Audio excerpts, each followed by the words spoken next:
rise here today, I've been in the Senate a little over 2.5 years and never imagined that I'd have to drift back to my days at Wabash College as I migrated from a biology major to a political science major and, thank goodness, to an economics major. And in that time, I never in my wildest dreams thought I'd be able to talk about macroeconomics. Because back then, there were a couple points of view.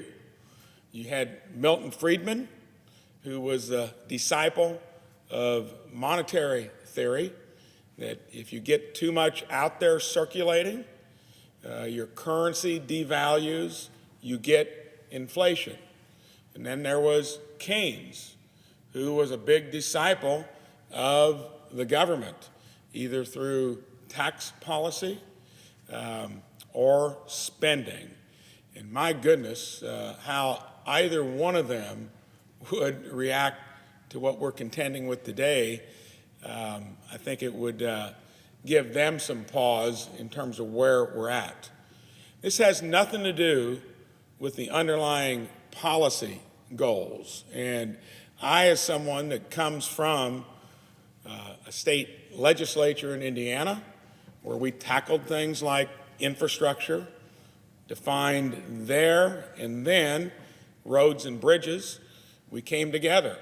We actually paid for it through user fees, which we haven't done that here since 1993.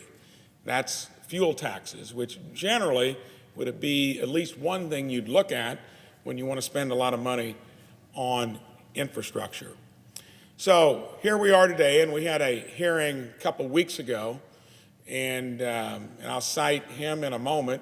Robert Reich was in there, and I threw that question at him as, how could we have come so far from Keynesian economics, Milton Friedman, that has controlled the dynamic of this country, its monetary policy, in its fiscal policy until just recently.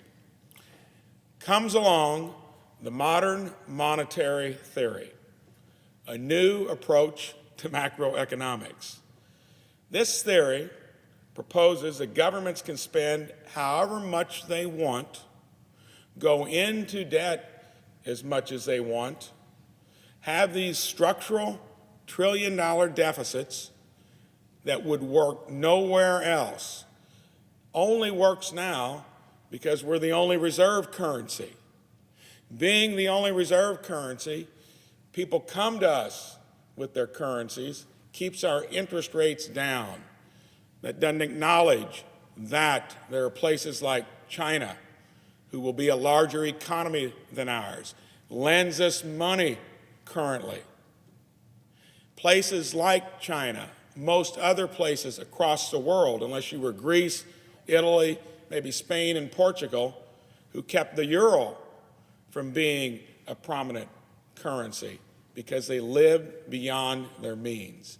You cannot, just because you can get by with it in the short run, continue to do things into the mid and long term without consequences. This fanciful theory has found its way out of the faculty lounge into the halls of Congress.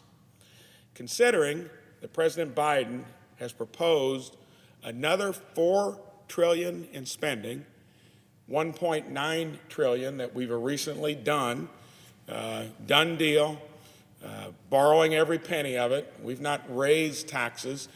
That's a false argument too. With the amount of taxes that you could raise, you wouldn't even cover part of our day-to-day trillion-dollar deficit that adds to our debt. When I got here, I think it was around 20 trillion. Soon, it's going to be over 30 trillion. And listen to this. World War II was the highest debt we ever had as a country. We were savers and investors then. Now we're consumers and spenders. They paid that off. We had basically no debt until the wars came along that we financed by borrowing, not paying for it. 08, 09 came along, and that looks like chump change compared to what we're doing now. Now we had an approach to one of the biggest challenges we've ever had as a country, navigating through COVID. And of course, we did things that basically needed some new idea how to justify it, modern monetary theory. It's a recipe for hyperinflation, continued higher deficits, by the way, the trillion-dollar deficits, without any COVID, just in its own momentum forward, going to be 1.5 trillion in 4 to 5 years. I'm not surprised the big spenders in D.C. have latched onto a theory that tells them it's okay to spend irresponsibly and hike taxes, and may not acknowledge that pre-COVID, we were in a pretty good place. We were raising wages. Senator Sanders and I would share that. We need to raise wages in places, but you can't do it through the government. That's not the productive economy. Everything that the government gets comes from the productive economy. I'm surprised there has not been more pushback, because it is a flawed economic theory. When I asked Robert Reich about it, he dismissed it. Well, it's too new, it's too novel, I can't really talk about it. That shouldn't be the foundation upon which you're having your spending plans laid out currently. What it is, in my opinion, is a bunch of malarkey. Brace because we want to spend like drunken sailors. Coming through a crisis, we can't do that. We've already done that. What we did in a bipartisan fashion in 2020 probably made sense. Continuing that forward, you can't base it upon this new idea that deficits don't make any difference. Kind of like a kid coming up with the modern dietary theory that says it's okay to eat cookies for every meal. Wouldn't work. Many noted economists from across the political spectrum have warned that the implementation of the modern monetary theory will pose a danger to the economy. And this wouldn't be center and right economists. Let's listen to a few of them. Secretary of the Treasury and Director of National Economic Council Lawrence Summers, back in the Clinton years. Federal Reserve Chair Jerome Powell, who's been okay with accommodating some of it, he said that's not a new theory that you can rely upon. Even Paul Krugman, who we know that generally he would be eating this up, he has reservations, not to mention a host of others. And I just told you what Robert Reich said when he dismissed it as something too new to comment on. Now, Secretary Janet Yellen discussed modern monetary theory's idea that interest rate payments can be handled by the central bank buying the debt back in 2019, calling it a very wrong-minded theory, because that's how you get hyperinflation. Joel Griffith, a research fellow at the Heritage Foundation, summed it up well when he wrote, "There is no free lunch. We will pay either through the visible burden of direct taxation, the hidden tax of inflation, or higher borrowing costs." Said earlier, we are the only reserve currency. Interest rates are starting to go up. The Chinese could do things that could knock interest rates up 2 to 3 points quickly if they decided to take a different point of view. There's a lot of danger in living in the moment because you don't feel any of the pain that will inevitably come in the future, and it's not far out. The acceptance of modern monetary theory would lead to higher deficits and higher inflation. The underlying policy in terms of higher wages, trying to do things to improve the lot of Americans, that is fair game for discussion. Just don't mislead them, putting all that debt on our kids and our grandkids. That'd be like running a business, running it into the ditch, going to your banker and thinking that you could get a loan. you'd be laughed out of the office if you tried to do it 2 years in the role. That is now standard operating procedure with trillion-dollar deficits built into the system, not to mention this. Senate must abandon this fundamentally flawed, irresponsible economic model in favor of mainstream fiscal and monetary frameworks that work everywhere else. The European Union, a recent example, headed to be a reserve currency, and even Greece, Spain, Portugal, and Italy have found that they can't do that and get by with it. Madam President, as if in a legislative session, I asked unanimous consent that the Committee on Banking, Housing, and Urban Affairs be discharged from further consideration, and that the Senate now proceed to S Resolution 136. I further ask that the resolution be agreed to, the preamble be agreed to, and that the motions to reconsider be considered, made, and laid upon the table. Is there objection? Reserving the right to object. The senator from Vermont. Madam President, I find this resolution somewhat odd, if I may say so. There are enormous crises facing our country and the world. In fact, that we are spending time on the floor of the Senate to condemn a proposition or a theory does not seem to me to be the best way to be spending our time. And the implication, and I think the senator from Indiana made this implication, that the President of the United States is objecting to raising taxes, is simply not factual.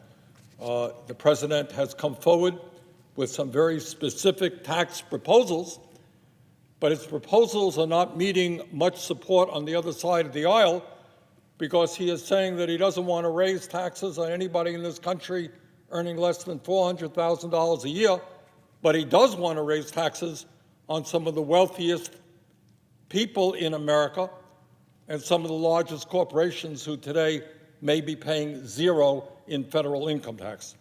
And he shares a concern that many of us share, that Warren Buffett reminds us that the effective tax rate for the billionaire class is actually lower than it is for working families.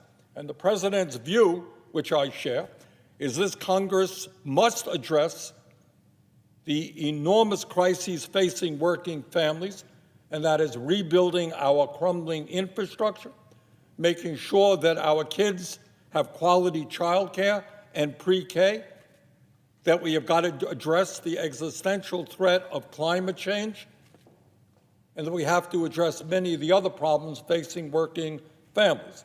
And one way we do that is demanding that the wealthy pay their fair share of taxes. You know, when we talk about resolutions condemning something, I'm not, again, sure why we're here condemning a particular theory. We might be today thinking about condemning the actions of the Republican Party in the House of Representatives today. They got rid of a member of their leadership for the crime of suggesting that that party should not maintain a big lie implying that Donald Trump won the election. Shall we condemn that? I think that's worth condemning. I think we might want to condemn the fact that we have more income and wealth inequality today in America than any time since the 1920s. Let's condemn that. Maybe we want to condemn the fact that every scientist who has studied the issue tells us that climate change is a threat to our nation and the world, and we have done virtually nothing to lead the world in addressing climate change. Let's condemn that inaction. Let's condemn the fact that in the richest country in the history of the world, we have the highest rate of childhood poverty of almost any major country on earth. How about condemning that? Let's condemn the fact, maybe, that half of our people are living paycheck to paycheck. Let's condemn the fact that we live in a country which has institutional racism. We can go on and on. There's a lot of things to condemn, but I don't know that it is in the best interest of the United States Senate to be condemning a particular economic theory. You don't like it? Argue against it. That's fine. But I don't know that we have to spend our time condemning it. So with that, Madam President, I object. The objection is heard. Madam President. The senator from Indiana. So, don't disagree with Senator Sanders said in terms of policy that needs to be debated. But a classic tactic when you're focusing on how you're going to pay for something is to change the subject. And whatever you think about what happened over in the House of Representatives, whatever you think about the other issues, this is about being honest with future generations. And where has that worked and been a good end result? When it comes to some of the taxation part of it, that's a smokescreen, because even if you raised all the revenue they're talking about with those taxes, and I'm a believer that corporations should pay their fair share. Multinationals that flatten their tax rate, that's different from many C corps, many corporations.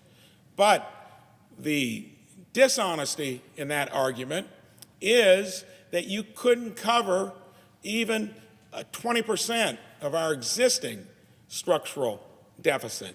So you need to be honest. If you want to do this, ask your kids, ask your grandkids if they're willing to put that burden on them.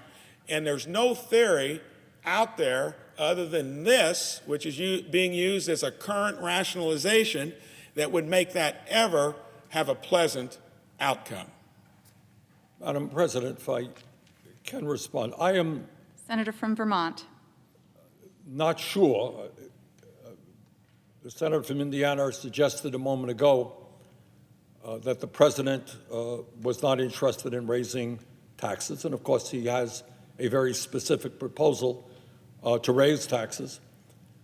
And I would suggest to my colleague from Indiana that if we want to talk about the burden on our kids and our grandchildren as a result of the national debt, maybe we should also be discussing the fact that under the last administration, a massive tax break was given to the very wealthiest people in this country and the largest corporations.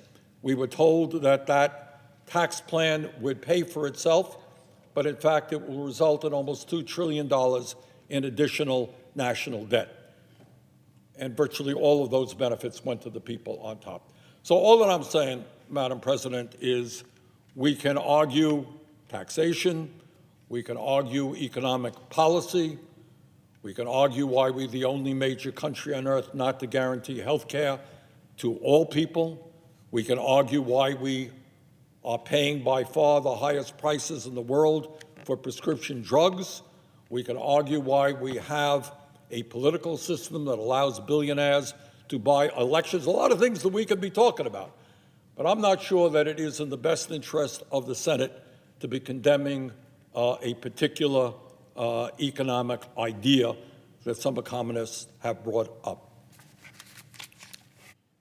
Madam President, I know we got a vote coming Senator up from and Indiana. won't belabor it. I think there's the basis for maybe a good conversation, because we're not going to solve it today. When it comes to the tax package that was put through in the Jobs Act and Tax Cut Act of 2017, and I would have some authority on this, Senator Sanders. I spent 37 years in the trenches running a small business that ended up being a larger company. 3 of my kids run it with a good young executive team, the American dream. And my observation was that we had kind of hit the sweet spot. And the CBO, who actually put that original cost of $1.5 trillion, $150 billion per year over 10 years, said that we were actually generating record revenues pre-COVID and that they could have revised and still might that trajectory. I think that if we're going to go forward, you got to realize that there's a limit to anything you can do through government. And when you try to raise taxes, you got to be honest about it. Over 50 years, regardless of what the tax rate has been, the economy has generated about 17% of our GDP with tax revenues. Because when they're high, there's less economic activity. You actually find a sweet spot like we did with the Tax Cut and Jobs Act of 2017, and the economy was proving it pre-COVID.